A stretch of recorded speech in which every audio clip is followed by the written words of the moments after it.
Like to introduce Chris Haeffner from OWC. Also, I guess that's a division of MacSales. They not only do storage, which he's going to tell us about. I'm a big fan of OWC and MacSales because they keep our old Macs alive and keep them up to date. So I'd like you to tell us about that too. They sell memory for older Macs, so you can, and other computers, PCs, I suppose too, so you can bring them up to date and basically give them new life without having to go out and junk your computer and buy a new one. So tell us about everything that OWC does in that area and in the storage. So we've had a long history of wanting to help the customer prolong the life of their Macs. I mean, we always viewed a computer purchase as an investment. So like we want to help you maximize your investments. I mean, we have history offering processor upgrades. If you remember the old G4, G3 Power Macs, so we have some history going way back for that type of upgrade. Now we offer RAM upgrades we still have RAM for some of those old G3s even. So we can help you get an old machine up to par, give it some new life by doing SSD upgrades, RAM upgrades. We still actually have some processor upgrades too for some of the Silver Tower Mac Pro systems. I've done it. It's something a cinematographer can do. It looks a little scary at first, but your guys will talk you through it. And there's good instruction on the web too. Yeah, and we also offer upgrade services too, where we will do it for you. So if you're not comfortable with it, we can take care of it for you. And now tell us about your newer products, storage, and you're getting into docks, and we're giving away some of that stuff. Absolutely. You mentioned all the ports available on that dock. Tell us about those. Yeah. So we have a whole bunch of USB 3, and then a couple of them actually will have enough power going through them to power an iPad, or charge an iPad full speed. We have the FireWire, audio in and out, HDMI, and of course it'll pass through Thunderbolt, so you can even chain like a 4K monitor to it as well. I really like that it has the FireWire 800 because I still have all these old FireWire 800 drives around, and there's no other way to integrate them into my system. That ties into our philosophy of wanting to prolong the life of your products that you bought. So. It also has audio in and out. Yep. Ethernet. Yep. Oh yeah. It's gigabit Ethernet on it. There's so many. It's hard to recall. There's a lot of them. I have one of those, and I'm a big fan of that.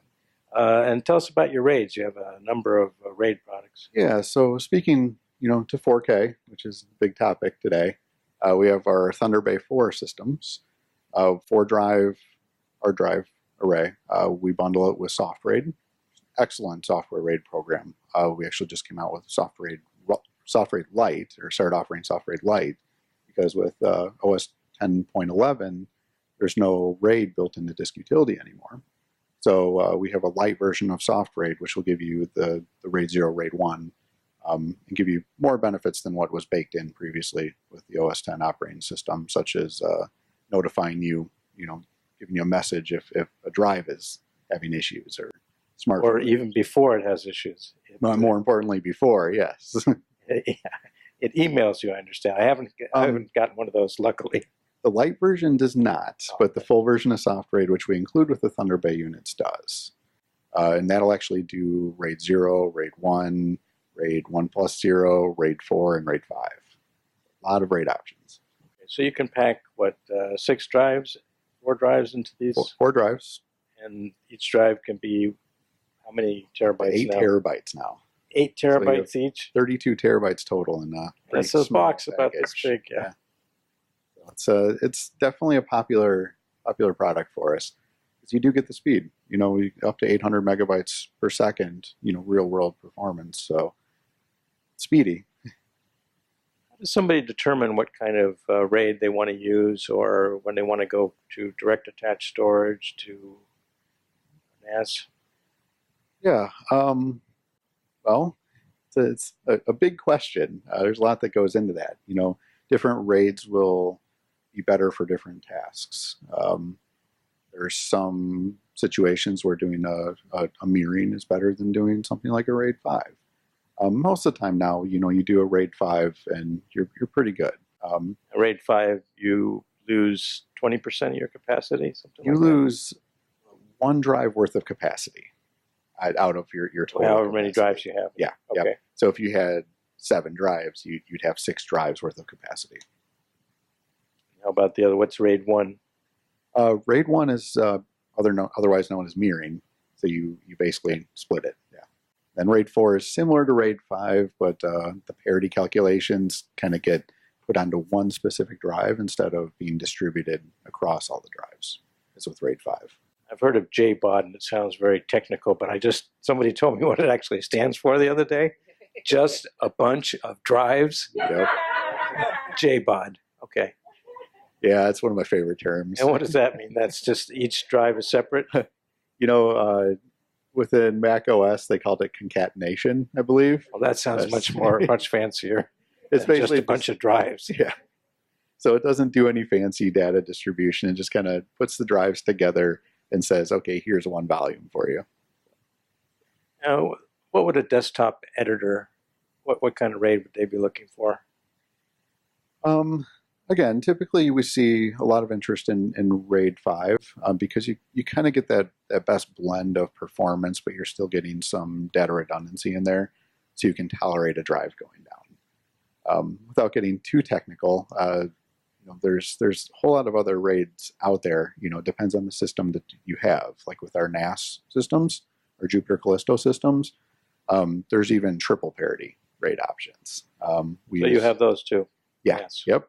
Tell us about that. Our Jupyter Callisto system is 10 gigabit Ethernet connected, so it has 10G base T ports. If you're familiar with Ethernet and 10 gig Ethernet, you basically have 2 flavors. You have 10 gigabit Ethernet, which is done with oftentimes costly transceivers that allow you to take it to fiber. We wanted to take a different approach to keep costs down and provide backwards compatibility with gigabit Ethernet. So we chose to implement 10G base T. So it uses the same RJ45 connection you see on the standard Cat6 Ethernet cable. And you can actually use Cat6 Ethernet cables if you want to, up to, I believe, 55 meters. So you can still get some distance in there if you want to go full 100 meter. In the end of the specification, you have to go with something like Cat6A or Cat7, but getting too technical there. You don't want to get me started going technical. We wanted to do that so that we could keep costs down and provide compatibility with existing infrastructure. Again, we want to do something that's powerful but also a good value, because we realize not everybody has a never-ending budget. So your main market, you would say, is musicians, editors, people that are actually like doing desktop kind of work? There's kind of a tipping point with storage. I kind of often tell customers it's that point when you go, oh my God, how am I going to handle this? Like I am running out of space. I keep having to buy more and more of these storage systems. I need a better solution. And that's when I usually start to recommend Jupyter Callisto, because there's built-in, well, we use ZFS for the storage system, which is kind of a next generation file system. Has built-in pooling capabilities, which means that you can just keep adding drives to it. So when you need to expand, you don't have to really reconfigure anything. You just plug in more drives, like with our Jupyter Core JBOD systems. They just plug in, attached to the Callisto, and you have 8 or 16 more drives available to the Callisto. A few clicks of the button, and you expanded the capacity of your pool. So you can go from, start having 128 terabytes, and you could easily double it with a few clicks of the mouse. I know another one of your products is 1 terabyte in your pocket. Yeah, we definitely have some small form factor solid state devices. I mean, that's perfect. Like if you're out in the field, you just need something small and something super fast. Perfect way to go. I mean, you're over 400 megabytes per second with those little guys, and we're talking pretty small. And we even have an even smaller ones, like about the size of a stick of gum, I'd say. Where do you go on the large end? What's the largest one your clients are implementing? As far as the flash? Terabytes or petabytes? Or Oh, gosh. Well, with Callisto, we get some customers that I need to expand maybe to 512 terabytes, maybe a petabyte.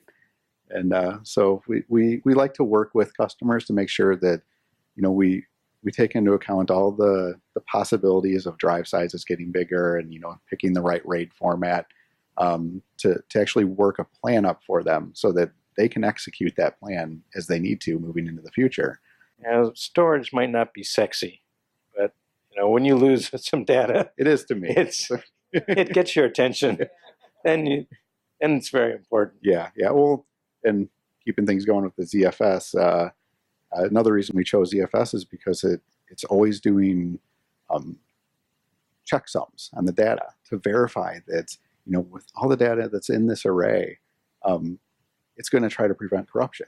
So it takes a little bit of that worry out of storing your data somewhere. And that's all built into the software. That's all with built the in. RAIDs. Yeah. Mm-hmm. Cool. Thank you so much, Chris. Thank Appreciate you. it. Thank you.